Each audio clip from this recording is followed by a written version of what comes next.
GAB is the largest artesian groundwater system in the world. It lies under 22% of Australia. It covers 60% of Queensland and extends into the Northern Territory, South Australia and New South Wales. It contains 65,000 million megalitres of water and provides secure water supplies to pastoral industry in 84 regional towns. So it is a very, very significant resource which we really need to care and look after. If we look at the actual current take of water from the Great Artesian Basin, it's 313,400 megalitres per year. And if we look at the actual use of that, we're talking about petroleum and gas taking 64,000 megs, stock and domestic 66,000 megs, other uses, that includes power stations, intensive livestock and also town water supply, 93,000 megs, and the losses from uncapped bores and bore drains still amount to 90,400 megs a year. So that's the current water use as of earlier this year. If we look in our local area here, the Springbok, the Balloon and Hutton Sandstone aquifers in the Surat Basin have been declining pressures from CSG activities. The department has finally admitted that. The OGIA report didn't. The 2016 report did not admit that. And what they're saying in the new GAB plan is there'll be no new water for agriculture from those aquifers. So that's the direct impact of CSG. The GAB is in a state of decline, even though we've had GABC program running for a number of years, and I'll talk about that a little bit later. But we need to take decisive action. The technical assessments for the Great Artesian Basin Strategic Management Plan have determined that the GAB is still in a state of decline. The take of water by landholders, councils and industrial users is managed by DNR&M. And we found out earlier this year that the take of water for petroleum and gas operations and mining is managed by DEHP.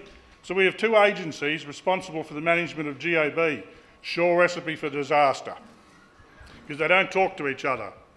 Since 2006, the GAB has been managed through the Water Resource Plan and the Great Artesian Basin Resource Operations Plan. That was a 10-year plan which was due to expire in 2016, September 2016.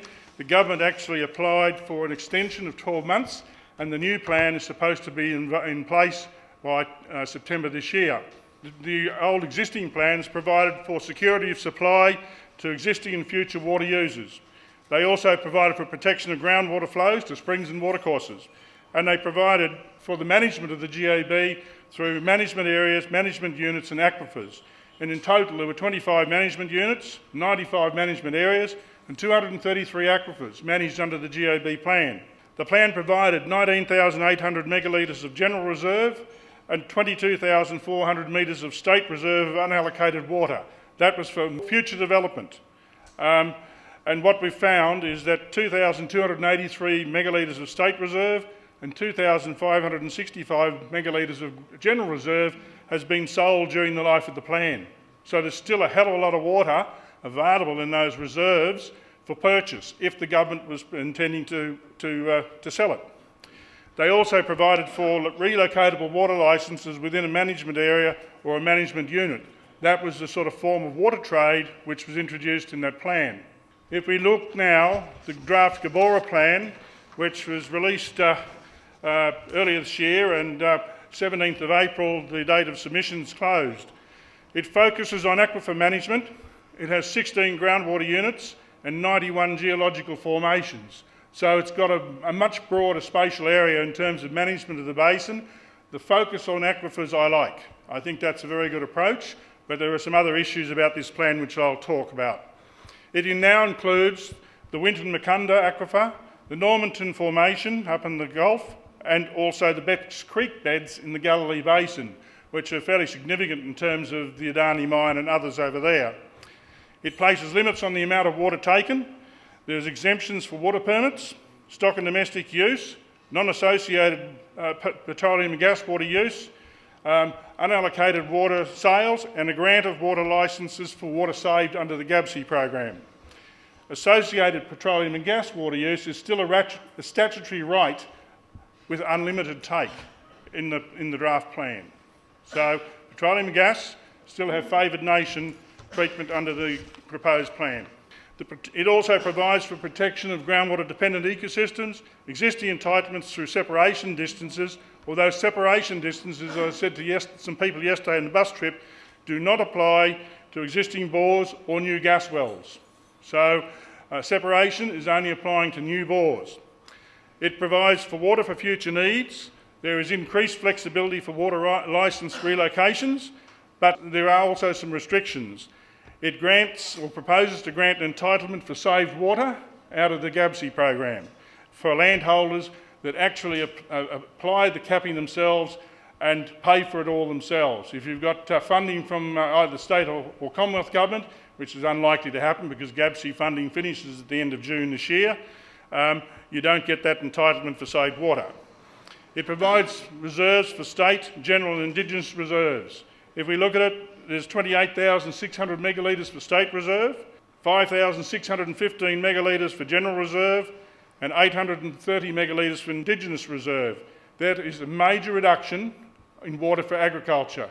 If you think of the old plan, 19,800 megalitres for agriculture, this plan, 5,615. Huge reduction in water for agriculture. The reduced supplies for agriculture in the Surat Basin, you may be interested to know, provides for 840 megalitres of water between Roma and Toowoomba versus 7,200 in the old existing GAB plan. Huge reduction. Once the 840 megalitres is gone, that's it. It provides for the conversion of 147 area-based water licences, irrigating 5,740 hectares of land to a volumetric entitlement. They're still to determine the conversion factor. It provides water for make-good water licences. Or process for make-good water licences. It allows existing licences to be amended to access water from different aquifer for make-good. Groundwater-dependent ecosystems and separation distances will be considered, but there's no need to comply with those for relocation rules under the GABORA Water Management Protocol. It also places controls on the inefficient use of GAB water. There's still 185 free-flowing bores and 432 bore drains, which is attributing 29% of the state's water use out of the GAB. They need to be capped. Proposed to implement watertight delivery systems by 1 September 2027. So it's a 10-year frame for those bores to be capped. There are also some significant get-out-of-jail provisions and a bit of huffing and puffing about people who don't comply with that timeline.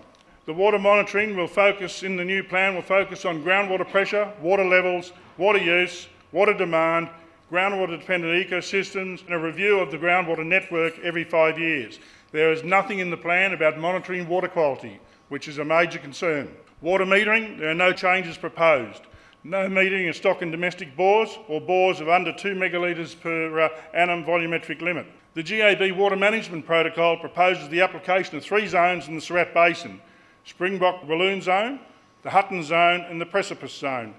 These zones may limit the granting of unallocated water and dealings with water licences to take water, including relocation of licences. So they're talking about, in those 3 zones, which are in the Surat Basin, some pretty severe limitations on accessing new water or trading or relocation of existing water licences. If we move on to the risks to the GAB, the risks, as I see it, is unsustainable take of water, continuation of the Statutory Petroleum and Gas and Miners groundwater rights, potential contamination from CSG fracking fluids, Wandoan C and CS program, and the chinchilla salt storage. Non-completion of the GABC program, and the apathy of all of us, including water users and the general public, to the GAB. If we talk about unsustainable take, the unlimited take of associated water by CSG and mining tenures, that has got to stop. We're looking at over 100,000 megalitres per annum taken out of the system by those tenures. Failure to cap flowing bores, and as I said, there's still 185 bores to cap. Failure to effectively measure the take of all GAB water. It was only 6th of December last year that legislation was introduced where the take of water by miners out of the GAB and other aquifers had to be measured and reported to government. Before that, free flow. Potential impacts of climate change, and I'm not going to get into a debate here, but we need to just keep that in the back of our mind. If we look at the statutory rights of petroleum and gas and miners, the statutory water rights under petroleum and gas still allows for unlimited volumes of associated water from underground aquifers once they get a tenure. In mining operations, operators that applied for a mining authority before 6th of December last year are required to get an associated water licence. Ones after there automatically have unlimited volumes of associated water take once they grant their tenure. We'll move on then to potential contamination, and because of time restraints, I'm not going to talk about fracking fluids today. There is a fair bit of detail about fracking fluids and the lack of information availability for those. If we move on to the Wandoan C&CS project, carbon capture and storage, the Carbon Transport and Storage Corp, which is a wholly owned subsidiary of Glencore, has been formed for that project. It aims to demonstrate the technical viability and safe operation of carbon capture and storage in the Surat Basin.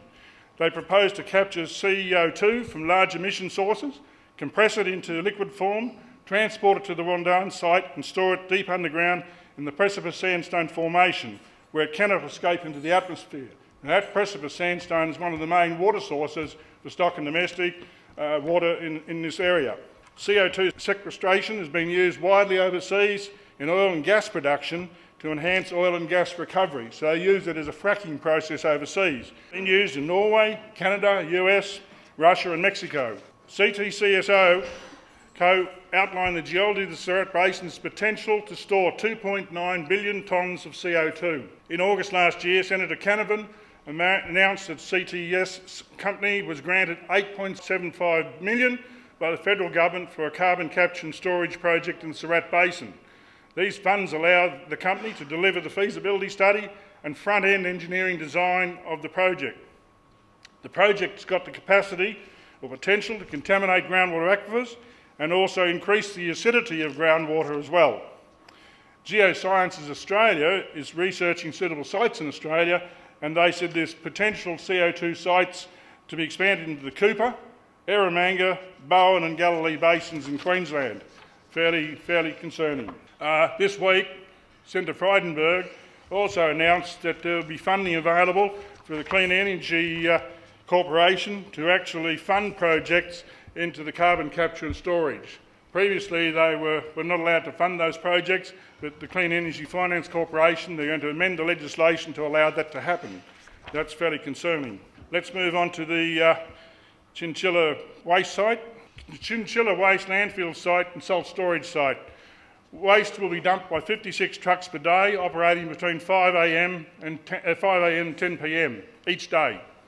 The site proposes to accommodate waste from coal seam gas workshops, the company's workshops, up to 450,000 tonnes per year for up to 22 years.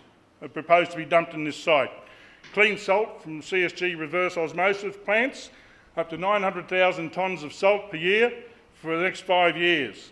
And waste salt, which the composition is unknown, up to 45,000 tonnes per year for up to the next 20 years. The site is located just out of town on Baking Board Hill.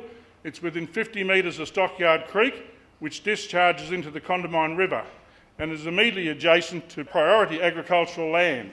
And if we see the map of the site, fairly extensive site, the site has an impervious membrane fitted, but membranes can rupture. We've seen that elsewhere.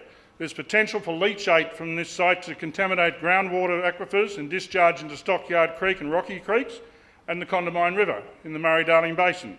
DHP granted the site's Environmental Authority in 2014. The Environmental Authority ignored the government's CSG Water Policy 2012, which was brought down by Jeff Seeney, and it also ignored the Regional Planning Interest Act 2014 policy for protection of priority agricultural areas. We've got to ask, why did that happen? The Western Downs Regional Council publicly stated it was not supportive of the site. However, it considered and approved it as a public utility site, even though it's been privately operated. It dealt with the site under the old Chinchilla Shire planning scheme. There was no impact assessment and no public notification or submissions process. Why did that happen? We need to ask the Council. In June 2013, a water trigger mechanism was brought into the Environment Protection and Biodiversity Conservation Act. That's the Commonwealth Act. And applicable projects require an EPB assessment and approval if they're likely to have significant impact on the water resource. This particular project, if it leaks, will have potential impact Murray-Darling Basin waters. We've got to ask the question, Why wasn't it considered under EPBC legislation at the time? Now, there's a group of concerned citizens around here called the Canberra Concerned Citizens Group, and they're pursuing how this project was approved and what assessment processes were involved in its approval. They're going through the discovery process at the present time, and that may result in a complaint to the Ombudsman's Office, and it may also result in a formal complaint to the Crime and Corruption Commission. There's certainly a bad smell about this project and how it was approved, and we should strongly support the Canberra Community Citizens Group in its endeavours to find out the truth of how this project got through all of the processes. If we talk about strategies for where we might introduce long-term resilience for the GAB, we really need to continue the GABSI program, control of those free-flowing bores. We need controls applied to the unlimited take by the petroleum and gas industry and miners. We need the petroleum and gas and miners to be required to perhaps meet a resource charge for access to GAB water. And we also need the measurement of take of all water from the GAB over 2 megalitres per annum. We need to increase the focus on monitoring the water quality impacts of the resources industry on the GAB. We need to consider the establishment of a Friends of the GAB Foundation to maintain community focus on the long-term health of the GAB, and we're doing a bit of work on that at the present time. We need to build strong relationships with the media to regularly report on issues impacting on the long-term health of the GAB. We need to expose the fake news and fake science being propagated by the Queensland Resources Council, APIA and some politicians. And finally, we need to recognise that we've got to stop treating the GAB and other significant aquifers as magic puddings. We just can't keep taking water out of there and thinking that the system's going to hold up and be sustainable. It's time for all of us to take action, and it's time for us to start taking action now.